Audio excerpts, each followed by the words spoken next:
Hello' everyone, কি খবৰ? মই মহম্মদ শামীম আৰু আজি মই আপোনালোকৰ কাৰণে এটা নতুন ভিডিঅ' লৈ আহিছোঁ আৰু এই ভিডিঅ'টো হ'ব অফাৰৰ ওপৰত।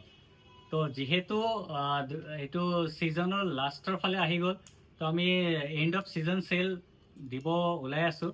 তো এইটো অফাৰ আমি দুদিনৰ কাৰণে দিম, মানে এইটো বছৰৰ আটাইতকৈ ডাঙৰ আৰু আটাইতকৈ বেষ্ট অফাৰ আমি দিব গৈ আছোঁ আপোনালোকক। যদি শ্বিলঙত কোনোবাই মানে শ্বপিং কৰিম বুলি ভাবি আছে, then this is the right time. কাৰণ ইয়াত আমাৰ সকলো কেটেগৰীত আপুনি ক্লদিং হওক, ফুটৱেৰ হওক, তো চবতে আমি এইটো অফাৰ দিব গৈ আছোঁ। ইলেক্ট্ৰনিক্স, মোবাইল ফোন চবতে দি আছোঁ। আপ টু 30% অফ দিম আমি এইটো এই চেলত। মানে আমি এই দুদিনৰ কাৰণে এইটো অফাৰ দিব গৈ আছোঁ।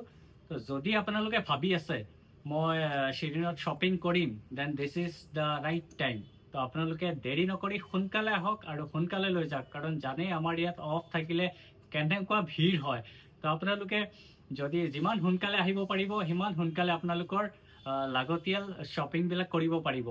তো দেৰি নকৰি সোনকালে আহিব আৰু সোনকালে লৈ যাব, কাৰণ বছৰৰ আটাইতকৈ ডাঙৰ চেল আমি লাইভ কৰিব গৈ আছোঁ ফৰ 2 days, মানে 8 তাৰিখ আৰু 9 তাৰিখ, অহাকালি আৰু তাৰ পিছদিনাখন পৰহি। আমি এই দুদিনৰ কাৰণে চেলটো লাইভ কৰিব গৈ আছোঁ, শনিবাৰ আৰু দেওবাৰ।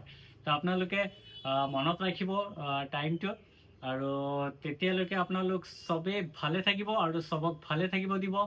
লাভ ইউ অল, থেংক ইউ।